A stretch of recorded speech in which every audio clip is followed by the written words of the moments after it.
The Prince of Preachers.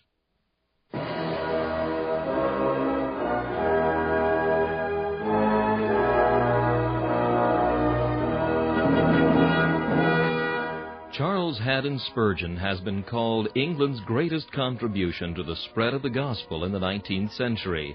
One of his contemporaries said that the chief secret of Spurgeon's attractiveness was the fact that in every sermon, no matter what the text or the occasion, he explained the way of salvation in simple terms.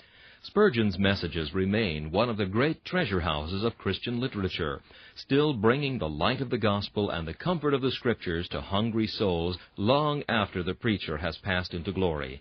This is Charles Kelch inviting you to listen to a message from the Prince of Preachers.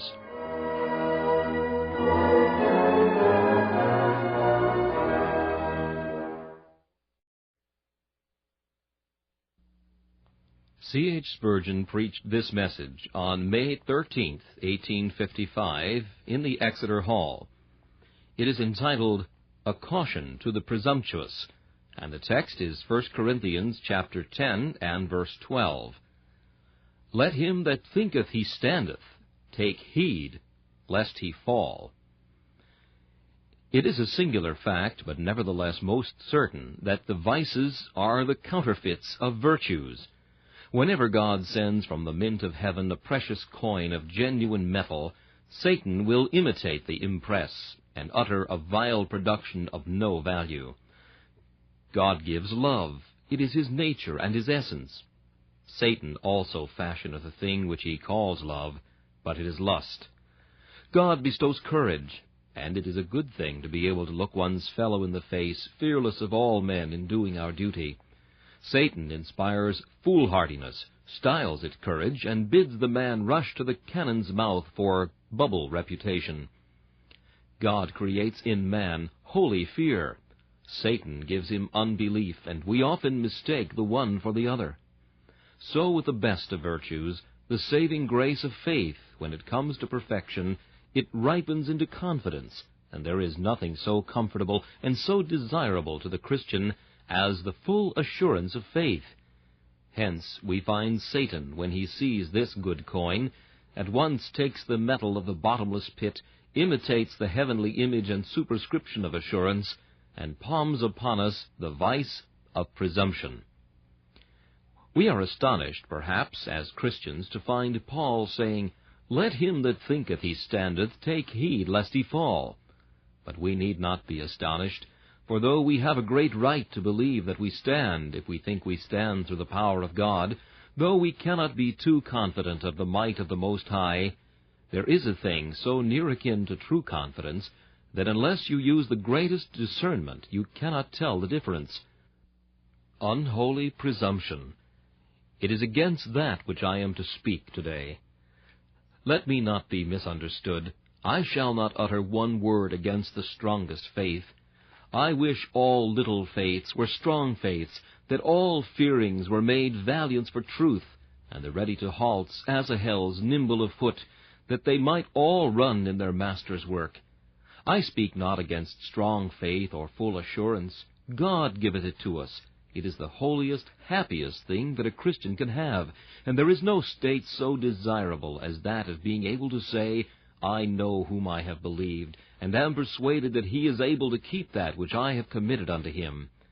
It is not against that I speak, but I warn you against that evil, a false confidence and presumption which creepeth over a Christian like the cold death-sleep on the mountain-top, from which, if he is not awakened, as God will see that he shall be, death will be the inevitable consequence. Let him that thinketh he standeth take heed, lest he fall. I shall this morning attempt first to find out the character, secondly, to show the danger, and thirdly, to give the counsel. The character is the man who thinks he stands.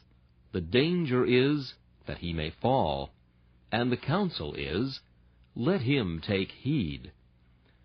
My first business shall be to find out the character intended by the presumptuous man, the man who thinks he stands. I could find a multitude of such if I might search the wide world o'er. I could find men in business filled with the arrogant hardihood, who, because they have in one speculation been successful, will wade far out into the stormy sea of this contending life, risk their all, and lose it too.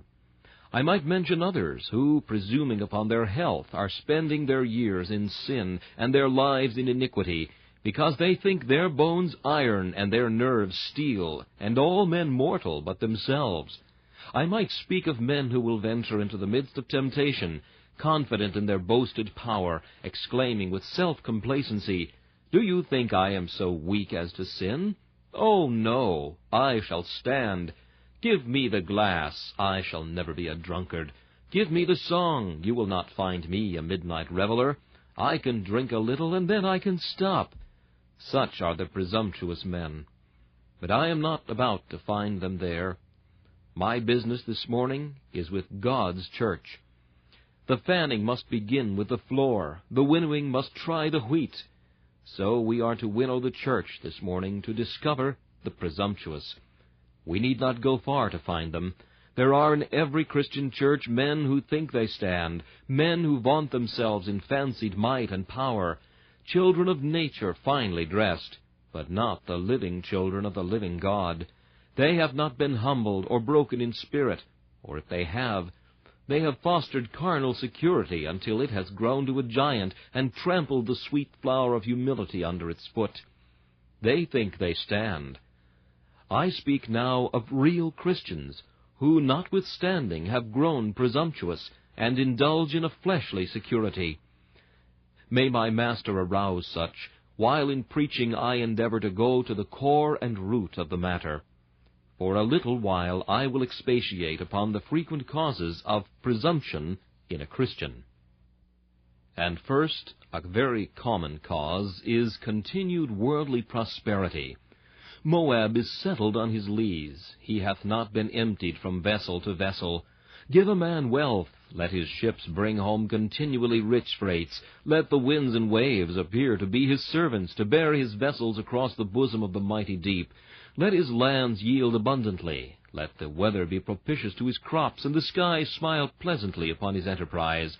Let the bands of Orion be loosed for him. Let the sweet influence of the Pleiades descend upon him. Let uninterrupted success attend him. Let him stand among men as a successful merchant, as a princely Dives, as a man who is heaping up riches to a large extent, who is always prospering. Or, if not wealth, let him enjoy continued health. Let him know no sickness. Allow him with braced nerve and brilliant eye to march through the world and live happily. Give him the buoyant spirit. Let him have the song perpetually on his lips, and his eye be ever sparkling with joy. The happy, happy man, who laughs at care and cries, "Begone, dull care, I prithee, begone from me." I say the consequence of such a state to a man, let him be the best Christian who ever breathed, will be presumption, and he will say, "I stand. In my prosperity," says David, "I said, I shall never be moved." And we are not much better than David, nor half as good. If God should always rock us in the cradle of prosperity, if we were always dandled on the knees of fortune, if we had not some stain on the alabaster pillar, if there were not a few clouds in the sky, some specks in our sunshine, if we had not some bitter drops in the wine of this life, we should become intoxicated with pleasure. We should dream we stand, and stand we should, but it would be upon a pinnacle. Stand we might, but like the man asleep upon the mast, each moment we should be in jeopardy. We bless God, then, for our afflictions. We thank Him for our depressions of spirit. We extol His name for the losses of our property. For we feel that had it not so happened to us, had He not chastened us every morning, and vexed us every evening, we might have become too secure. Continued worldly prosperity is a fiery trial. If it be so with any of you, apply this proverb to your own state.